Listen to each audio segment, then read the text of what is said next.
Welcome back, my friends, to another episode of the Shema podcast, and a topic, my friends, that I highly suspect that regardless of your background, whether you are just beginning to learn Torah or whether you grew up from and spent years in yeshiva, I suspect this topic will be new to you. And it is on the topic of kosher astrology. And you're probably thinking, as I once did, that there is no such thing as kosher astrology.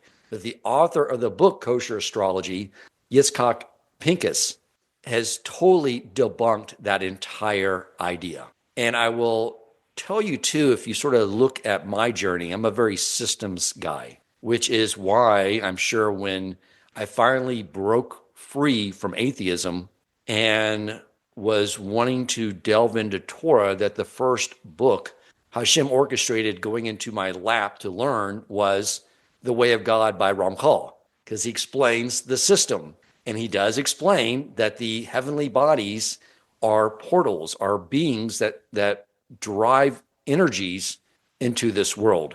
And I've also shared with you, too, that the holidays that a lot of us experienced as like a Pesach holiday of let's get through this and get to the food has deep spiritual meaning and energies that are taking place that we can harness through our personal growth. And every time of the year is like that. I brought on and did an episode last month where I was discussing how I was really struggling. I set out with a goal of being more disciplined with my learning and having deeper concentration during davening. And as I begin to implement this with much vigor, I get to the month of Adar, and everything falls apart. I'm like taking 3 steps backwards in everything I'm doing until I stopped and had the recognition that that's not the avoda of Adar. It's just be joyful and let things flow through that joy. So we've discussed a lot about these energies through the year take place, but there's something that's always a contradiction that I learned. One is that I thought there was no such thing as a kosher astrology because we learned from Abraham in the Midrash that Hashem says he's above the stars. It doesn't apply to us. We have direct connection to Hashem. There's no intermediary angel. But there's also a Midrash that at conception, the angel takes that fertilized egg and brings it to Hashem and says, what is going to be of this one? And is he going to be tall or short or rich or poor or sick or healthy? And that's all determined. But Hashem says the only thing that's in its power is whether or not they fear the heavens, whether they fear Hashem. So what is it? Are we set by this set deterministic protocol of when we are born? Are we above the stars? We will get to the bottom of it, my friends. And what I think you will learn, what I know you will learn, is that this is a very powerful area of Torah, and one that if we want to grow as Jews, we must know it, understand it, and tap into it. Welcome to the Shema podcast, the podcast for the perplexed, where Torah insights intertwined through personal stories as well as interviews with leading Torah scholars demonstrate the empowering qualities of Torah and mitzvot. Now to the show.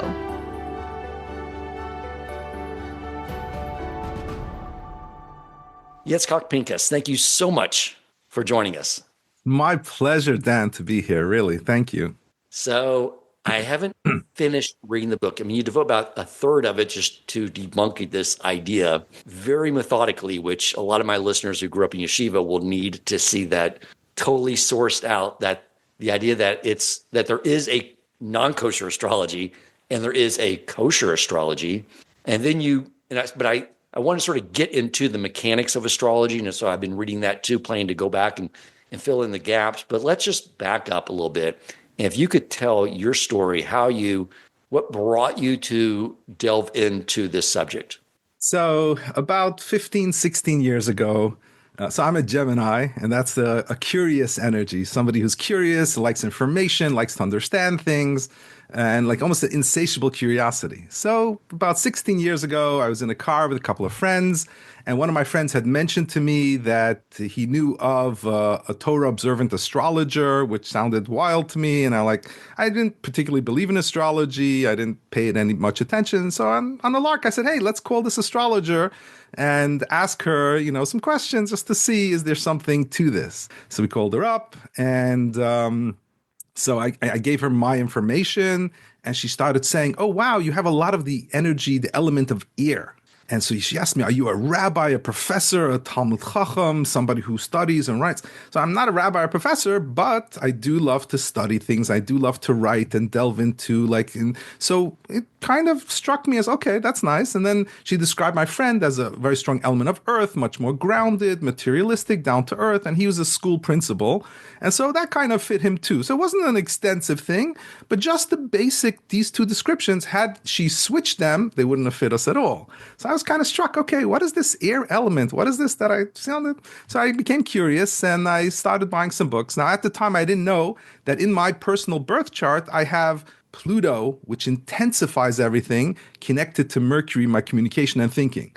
So instead of a few books, I bought 400 books on astrology. Yes. So I really delved into it, and I was just blown away. I started looking at my own chart, and this wasn't somebody telling me, some stranger who was scoping me out, figuring me out, telling me stuff. This was me looking at my own stuff and seeing it really was telling me so much information about who I am, my struggles, my gifts, my abilities, and I was like blown away. And I then tested everybody in my life, and it fit them also. And I was like, what's going on here? Now, I knew in Judaism, there are many discussions about astrology. We have the months are connected to astrology. We say Adar is connected to Pisces, is Mazel Adar Dagim, right? So I knew there was different stuff, but I wanted to look in deeper. What's Judaism? Because growing up was also like, yeah, it's not kosher, or stay away from it. It's best not to. There was this like no-go zone kind of like this, right. And I was like, read, were they Jewish sources, or were there any Jewish sources out there on this topic? So, right. So once I delved into it I delved in from a secular perspective, all the different books to understand how it works. And then I got into all the Jewish sources. Now I had enough information from a Jewish sources to know it's kosher, that I wasn't doing something wrong, right? To know, but to really practice it and get into it, right? That I needed more information. So I delved into every single sefer and Jewish source that I could find about astrology. And I was blown away by how much information is. What I don't understand is, how is everybody not aware of this? Because literally, like you mentioned, Ramchal has a whole chapter on astrology, and he says Hashem directs the world through astrology. And sefer after sefer, the Ramah, Rabbi Yitzchok Arama, Kedes Yitz, all these Jewish big Sfarim, the Ramban, the Ran, all of them. It's in our siddur. After I read the book, it's like it's all over the place in our Shacharis service. Yes, you have it all over. And not only that, if you look now, especially Pesach is coming up, right? So if you look in the Machzor, you'll see the back of the Machzor, they have the 12 zodiac signs. You'll see it. It's in the Machzor. So it's throughout the Talmud. It's throughout every place. And I was like just blown away by how across the board, everybody believed in astrology, and everybody agreed this is the way that Hashem directs the world, is through astrology. So I was like, wow. I'm like, I have to let everybody know about this. I have to write a book. If you could share with the audience, one of the things you bring up in the book is that Abraham was an astrologer. You can share that. I think that will wake everyone up to this reality. Yes, it's a direct Gemara. So there's a famous, in the Torah, it says, Hashem Bayrachas Avraham Bakol, that Hashem blessed Avraham with everything. So the Gemara asks, what is everything? So the Gemara explains that it was the gift of that the astrology was in the heart of Avraham, that all the kings from the east and west would come to his door to ask him astrological advice. This is a direct Gemara that says that Abraham Avinu, the father of our nation, was a professional astrologer. And then, if you look at that Kedes Yitzchok, Rabbi Yitzchok Arama, he lived in the 1400s, and he writes that the way that Avraham brought the world to knowledge of Hashem is by teaching them astrology. He showed them these planets, they're not random, they're not false gods. There is one God who is controlling all the planets, and that's how he taught the world about Hashem, is through astrology, which is wild. And then there's another Gemara where Abraham Avinu, he had a conversation with God. He said, God, I looked in my astrological chart. This is Abraham Avinu talking to God. I looked in my chart and I saw that I'm not going to have children. So God said, whoa, let's step outside of that perception of astrology, of a fatalistic version. You think because you see, this is what the Gemara says, that Jupiter is in the east, so you're not going to have children. I'm going to move Jupiter from the east to the west and you'll have children. So God didn't say, no, astrology is nonsense. God says that nothing is set in stone. Don't think you can see in a chart a fatalistic end result. There are always possibilities, and that's where God comes into the picture. Your relationship with God is crucial to this picture. But Avraham Avinu was a professional astrologer, yes. So that's what reconciles the two midrash that seems to conflict with one another. The one you just referenced and the one of the angel bringing the fertilized egg to Hashem and asking what its destiny. Yes, so we each have a birth chart. The moment we're born, God takes the energy of the universe and puts it into you as a baby. Now, this energy, you then are meant to harness it throughout your life and bring it out to the world. So that's very powerful, that this moment in time is never lost. It's implanted within you, and then you're here to harness. Now, so you have a particular mission and purpose of what you're here to do. So that's not a choice. What is a choice is, are you going to do the work to heal, to work through your issues, to hone your skill sets, to bring it out, to follow the right path? Every energy has a right path and a wrong path that you can go down. I'll give you an example, the energy of Neptune. Neptune is about elevation and transcendence and a oneness. It's spirituality, creativity. So that's the healthy form of it. But it's a yearning for something higher.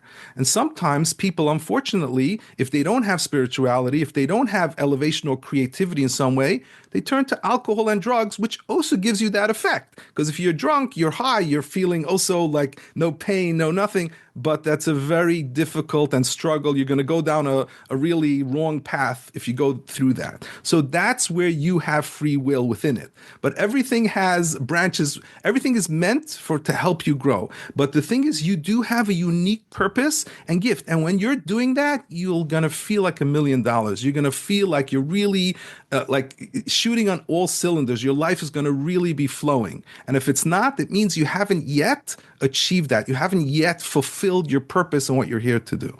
Yes, I have heard early on in my learning that some people may be born with the proclivity to spill blood, but then your free will steps in and you can say how you channel that. You can be a murderer or a thief, or you can be a moil or a kosher butcher. I mean, so that's an example of we can learn about our inherent, I guess, talents that are infused into these energies when we're born and know how to harness them. Absolutely. And there's a fascinating Gemara with the Gemara in Shabbos talks about that, about if you're born under Mars, Madim, right? That's like a bloodthirsty energy.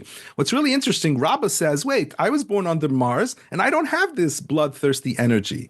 So they told him, no, so you channel it in a refined way. You're a judge who has to do punishment and sometimes give the death sentence. So you do have that energy, but you do it in a refined way.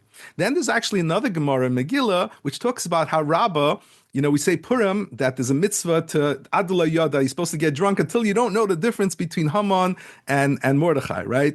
And so Rabbah had a Purim Suda with Reb Zera, and it says that Rabbah got drunk, v'shachteya Reb Zera, and that he shechted, he butchered Reb Zera, he harmed him. And the Gemara explains that he harmed him, and then he prayed for his well-being, and he got better. And then he invited Reb Zera to come back again next year. Reb Zera said, no, thanks. Not every year you're guaranteed to have a miracle. So we see that Rabbah, who had this energy, so mostly when he was in control, he did it in a refined way as a judge. He brought out this judgment, this tough energy. But in a moment of intoxication, the negative side came out. So we have to be very aware of our energies and make sure to bring it out in a positive way. Yeah, it was interesting.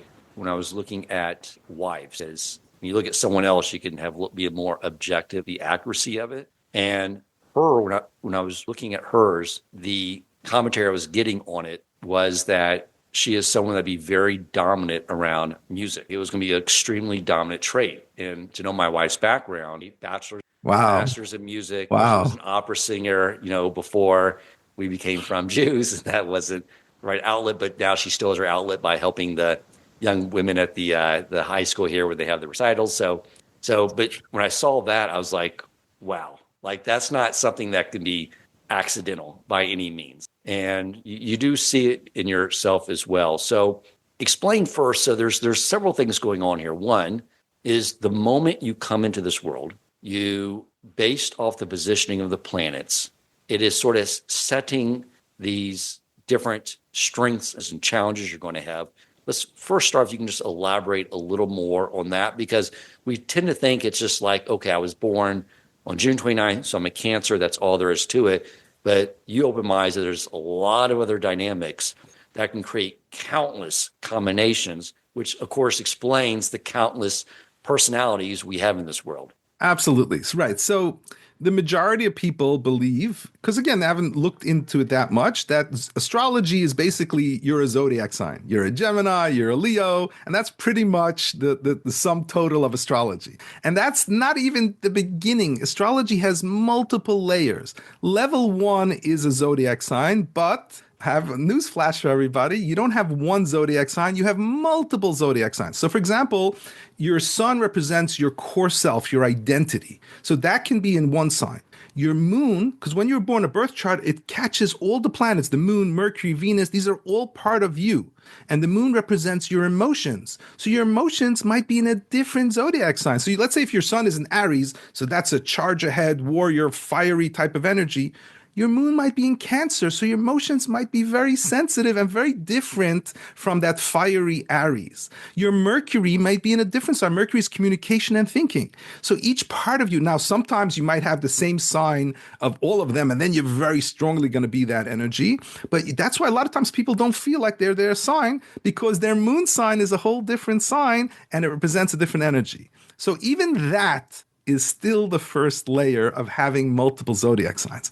Then there are planets, like I gave example of the moon is your emotions. If you have a planet like Uranus connecting to your moon, Uranus is about being authentic and being true to who you are. So that means you're somebody, you're not going to be, you're not going to like when people tell you what to do. You're going to have to do things your own way. There's more of a rebellious energy connected to you. So your emotions is not just a regular emotion, let's say a regular Cancer moon. It's also a Cancer moon connected to Uranus. So there's a whole nother element that's informing the energies. Now, it's there ultimately to be a gift in order to you to be really your true, authentic self and be able to speak your truth, even if the world speaks against you.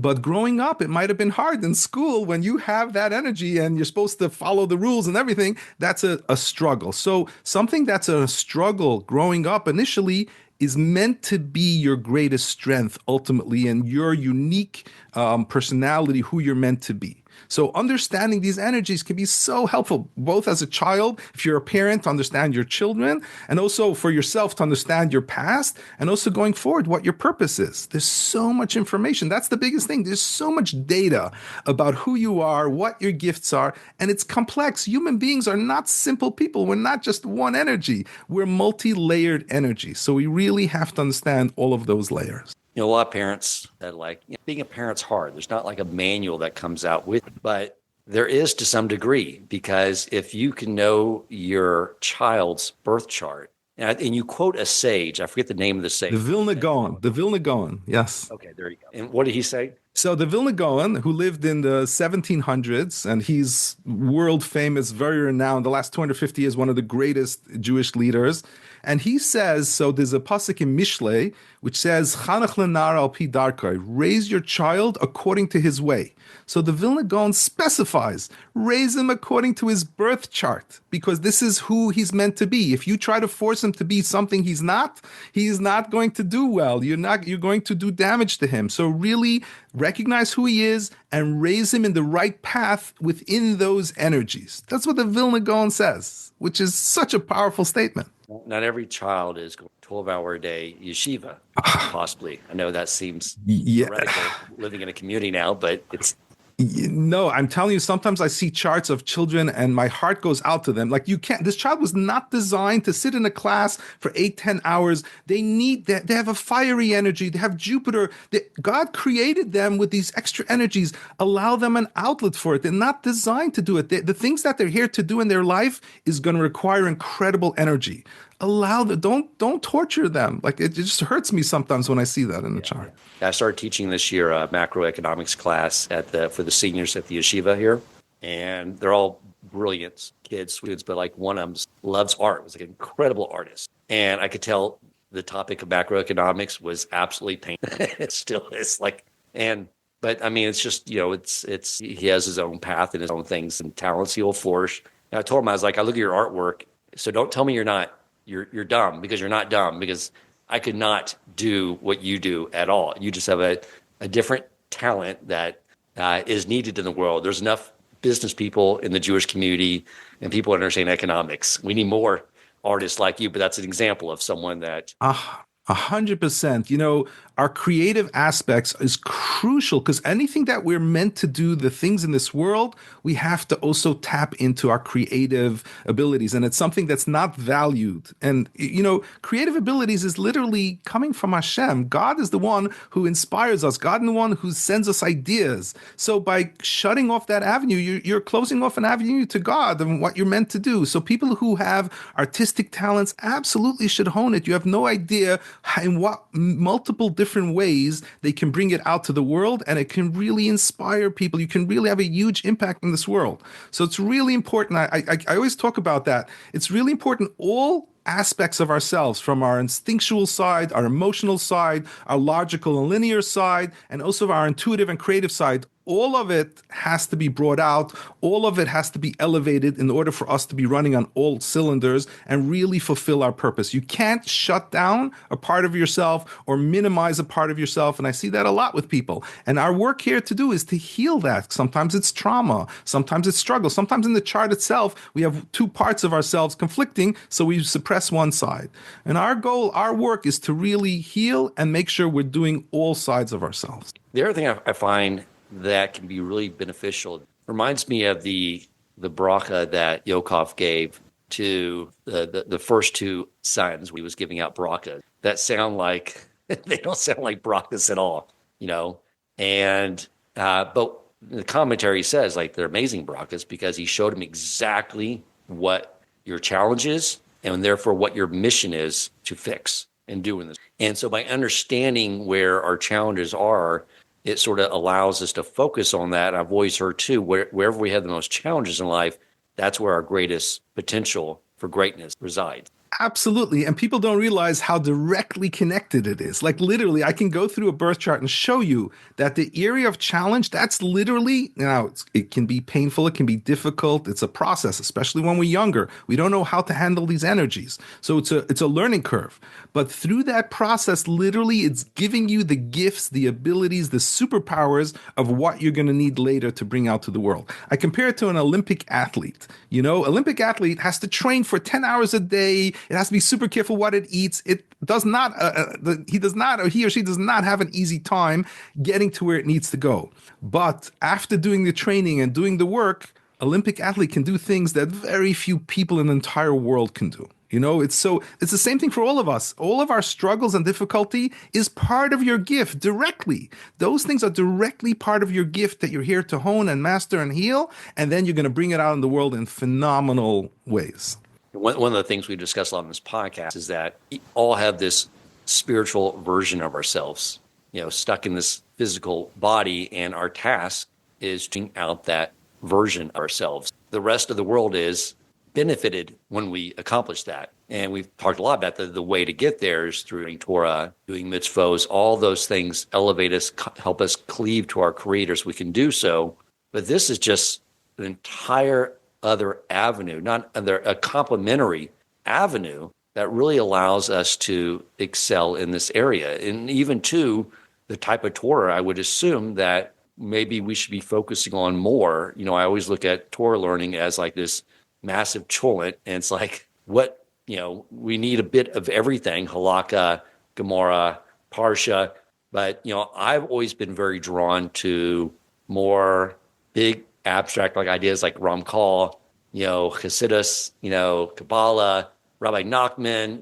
It's like, to me, like that's where I get naturally drawn to. And I think if you could elaborate a little more on that, if we understand that, we sort of know like the type of Torah we're going to connect to more and how to bring that out into the world. Absolutely. Absolutely. So we're multifaceted as human beings. And like, it's interesting, these four planets that I talk about, we have Mars, our instinct, Moon is our emotions, and then we have the two sides of the brain, the left brain and right brain. So Mercury is the left brain, the logical and linear. So think halacha, Gemara, it's very logical and linear. And then we have the right brain, which is intuitive and creative. So think of more mystical, that's more Kabbalah, Ramchal, bigger ideas, conceptual ideas, philosophical ideas, not so much the logical and linear. There's something higher and greater.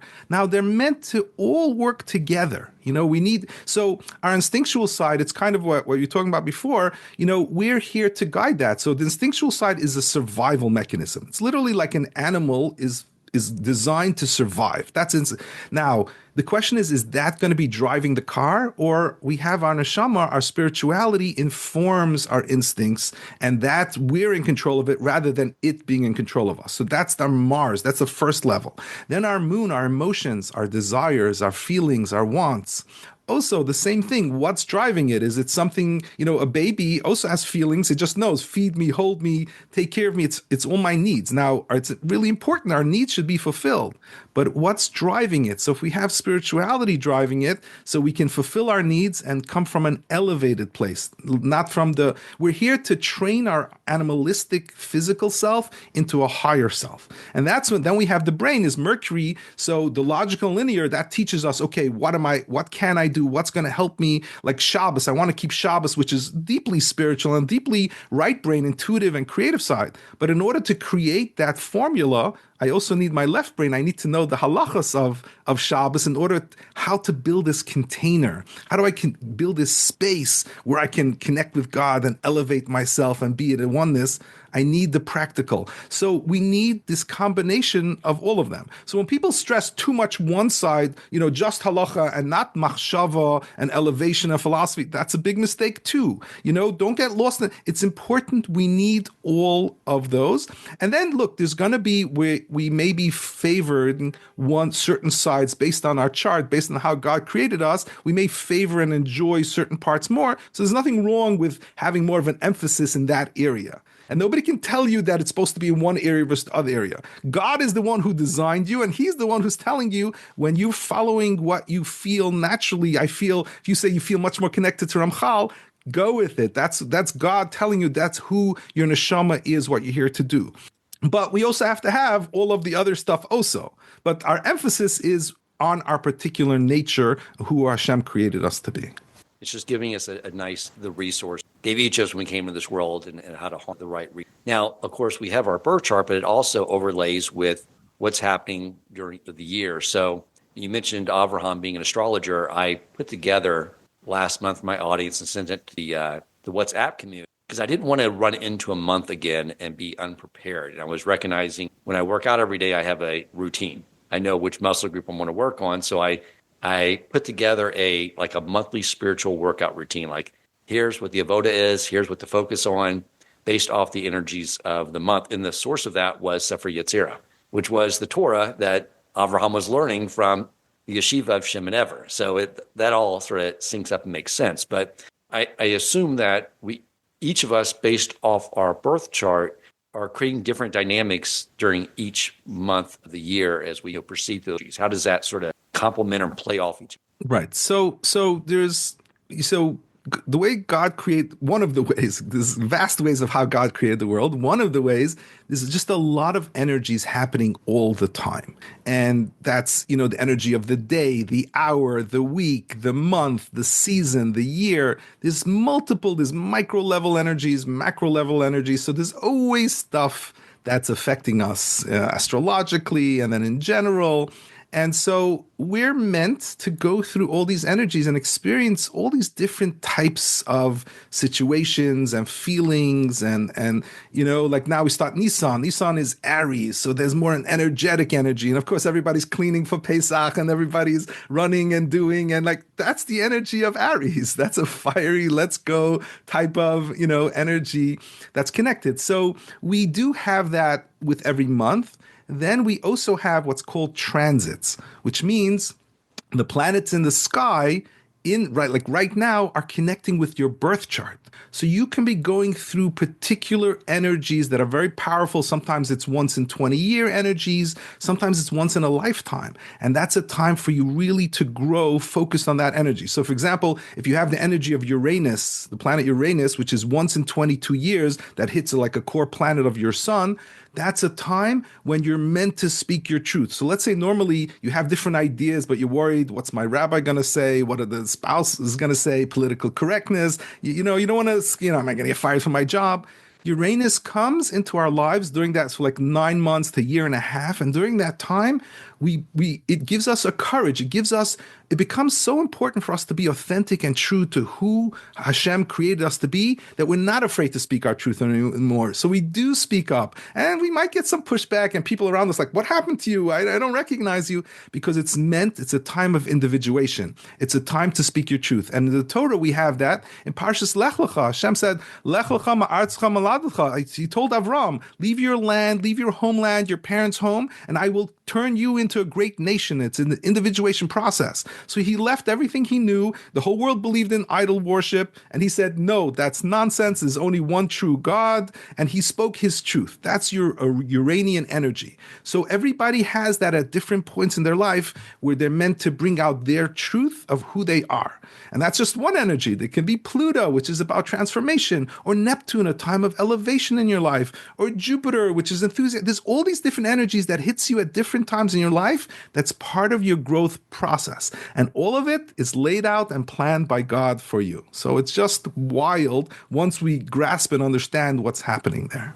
Yeah, and I was amazed to see that you go into the fact that it's not on a year-by-year basis, but there are things happening in broader cycles that influence major life changes, times for growth. Please speak to that a little bit as well. So yes, this is so fascinating, and I feel like everybody should know this. So in Judaism, we have this concept of Rosh Chodesh, of a new month. In fact, today is Rosh Chodesh Nisan. It's the beginning of the new month, right? So what happens? So the sun meets the moon in the heavens, right? That's called a new moon. 7.5 days later, we have a first quarter moon. 7.5 days later, after that, we have a full moon, and the full moon plays a huge part in Judaism. Purim is on a full moon. Pesach is on a full moon. Sukkot is on a full moon. These timings are very, very important in Judaism. 7.5 days later, after the full moon, we have a last quarter moon, and then 7.5 days later after that, we start this cycle all over again. It's a new month, right? And a month is about a time of renewal, new opportunities, new chances. That's what a new month is, right? So in astrology, we also have Rosh Chodesh, but instead of a 30-day cycle, it's a 30-year cycle. And it's very personalized for each person, which means you'll have a new moon, and that's the beginning of a whole new portion of your life for the next 30 years. Something is ending from your past, and you're beginning a new cycle for the next 30 years of your life. It's like a changing of the seasons of your life and new possibilities, like things that you thought you couldn't do, now you can do. It opens up. Life opens up. 7.5 years later, there's another changing of the seasons of your life. You're ready for your next level of growth. So something might be ending from these 7.5 years, and you're adding a new piece to the puzzle. And then at the full moon, you have self-revelation of who you are, what you're meant to do. Each part adds another level of maturity to your growth, to who you are. So I'll give you an example in my life. About 15, 16 years ago, it was at my first quarter moon when I first discovered astrology. Now, at the time, I didn't know, I was fascinated by it, but I had no idea what a huge impact it would be making in my life. So sometimes we learn things and it happens, you didn't think, okay, it's not a big deal. It is. It may be a very big deal. 7.5 years later, at my full moon, I had an encounter with an artist who told me that I also can be an artist. Now, I think of myself as a psychologist, a philosopher, Jewish studies, all these things. I know who I am, but I'm not an artist. I can't paint. I don't have good hand-to-eye coordination in that. But this person, just like I was meant to meet somebody just to open my mind about something that I was closed off to being. And then I did have different ideas that I wanted to bring out, but I didn't have the means to do it. So Hashem sent me this tool, Adobe Illustrator, that I'm able to create illustrations. And I really loved it. And in my book today, I have 75 pages of illustrations that I created because I learned very late in life, in my 40s, I learned that I can create illustrations. So that was another piece of the puzzle. So at the first quarter moon, I learned about astrology. At my full moon, 7.5 years later, I learned illustrations. And then there's something called disseminating moon, like 2.5 years later, where you're here to share the information and knowledge that you've learned with the world. You create your own unique formula that everything you've learned since your new moon, so that's like 15, 20 years, you're here to create a unique formula and share it with the world. That's when I started writing my book at my disseminating moon. And then at my last quarter moon is literally when my book was published and it came out. So right now I'm about a year or so after my last quarter moon. And that's when the tree bears the fruits of this whole cycle that started for me in 2000.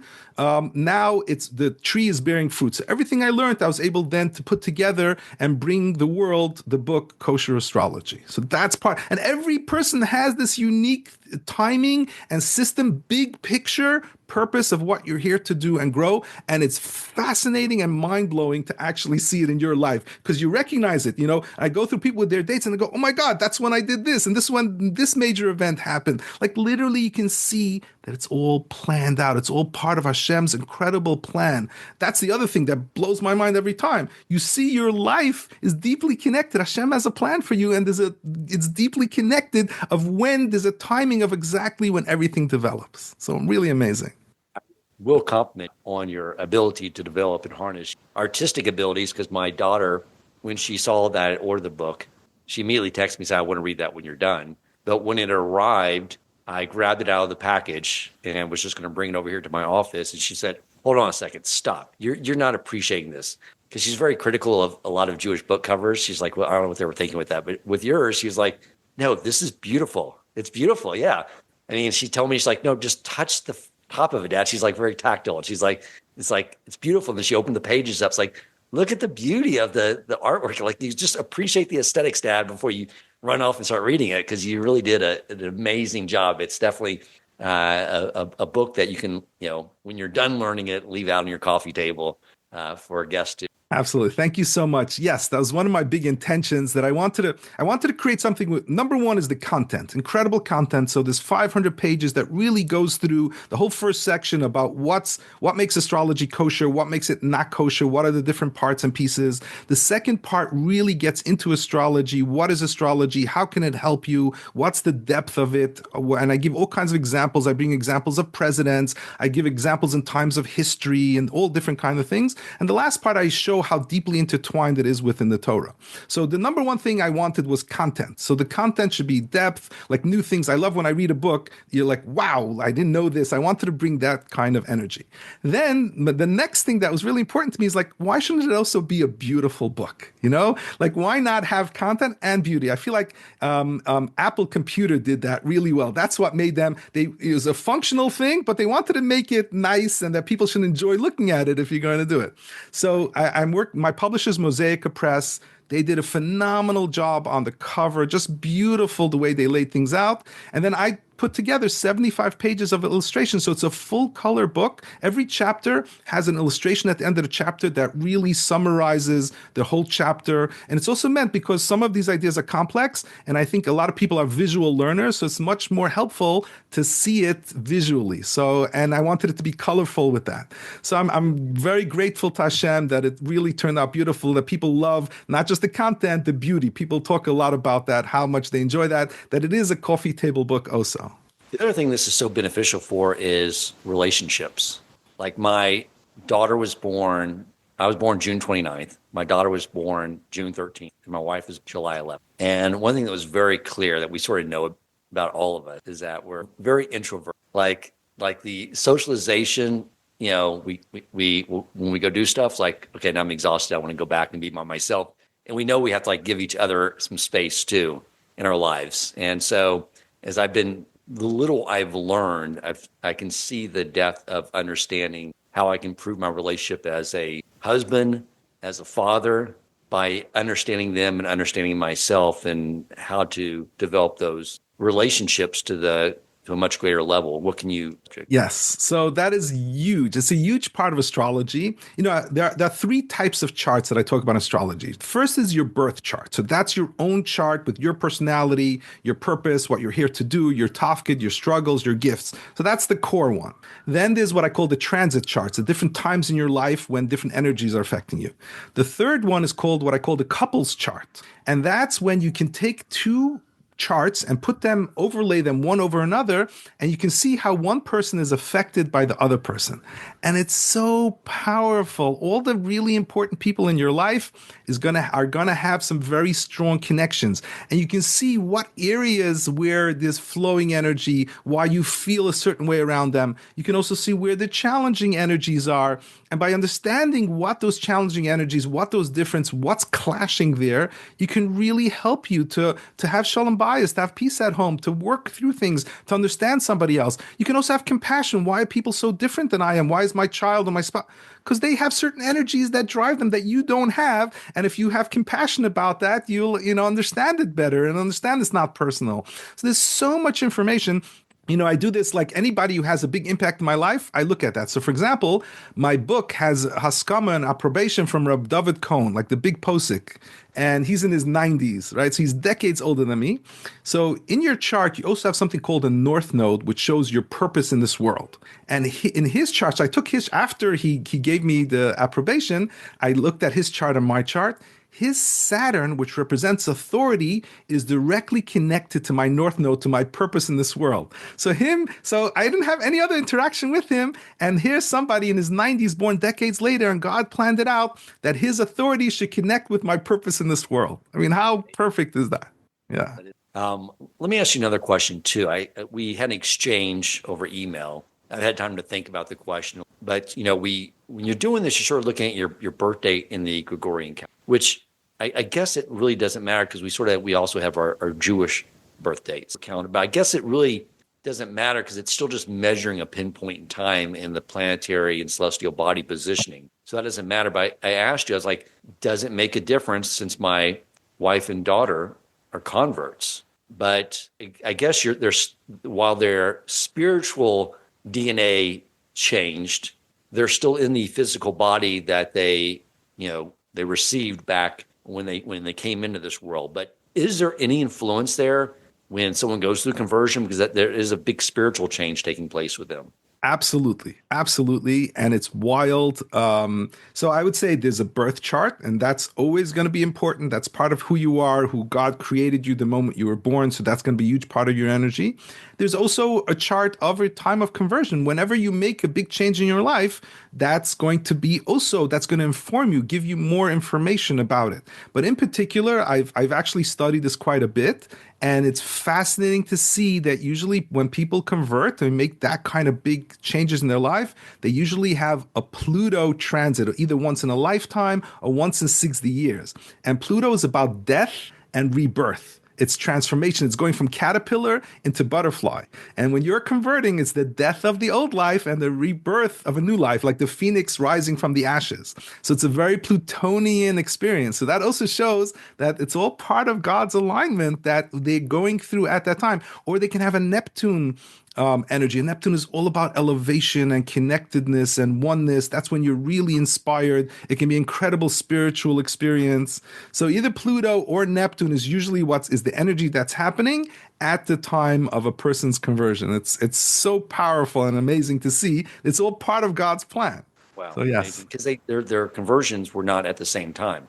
My wife's like a year and a half earlier, and it was obviously by design because it wasn't her time, right? It wasn't the child's time. So each one, because it's the energy that's happening to each person at that time that when they're meant to go through this process. Yeah, it's fascinating. It's really fascinating.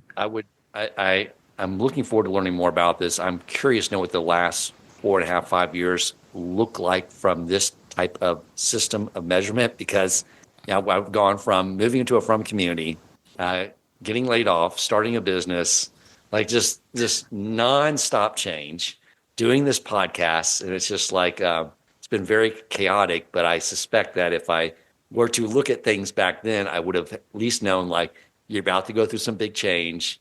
Hold on. It's going to be exciting. It's going to be a little scary at times, but hold on. So Yeah, absolutely. That's why I find it so helpful. Like literally, if I would have spoken to you 5 years ago, I could have laid out the energies that are coming up. I couldn't tell you specifically what's going to happen, but I can talk about there's some major changes, major new energy that's coming into your life, and that sometimes that can include some turmoil in that process.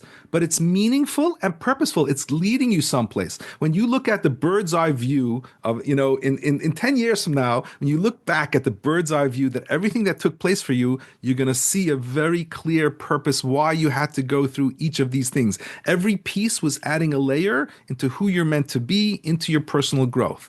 It's so powerful. So it just helps us rather than, look, our biggest job is to have faith and belief in God. So it's if we can just be with that, that's great. But sometimes it's not like we feel like we need to know a little bit more. We feel a little bit lost. This can give us an extra layer of connecting with that belief and faith in God, is seeing that this is part of the plan. It's encouraging. And to me, that's what, Hashem, it says in Medrash Rabbah that every blade of grass has an astrological energy urging it to grow. That means God designed these energies to help us grow. It's here to comfort us, to know that we're in part of the plan. I got fired from my job. That's part of the plan because something much greater is ready for you. So even though right now it's hard, it's a hardship, how am I going to handle? But understand it's purposeful, it's meaningful, it's going to lead you to something so much greater. how's been the reception? I'm curious to know, like in the more traditional from I think this topic has a understanding up into. Yes. So me too. I was also like, oh, how are people going to react? How are people, and the thing is, I feel so blessed by Hashem. Like literally at first, when people first hear that I put out a book, they're like, oh, but it's not kosher. It's not a.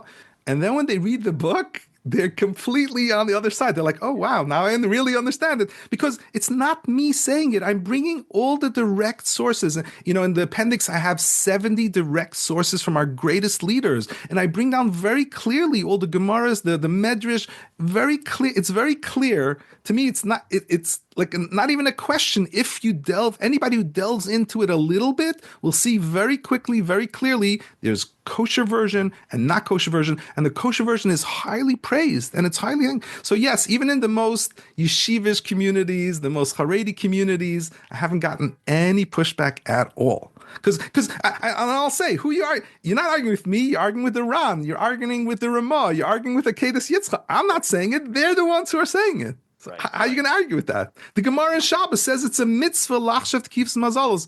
It's a mitzvah to learn about astrology. Rashi is there specific, says it's talking about astrology. And the Ran explains why. Because through astrology, you see the greatness of Hashem.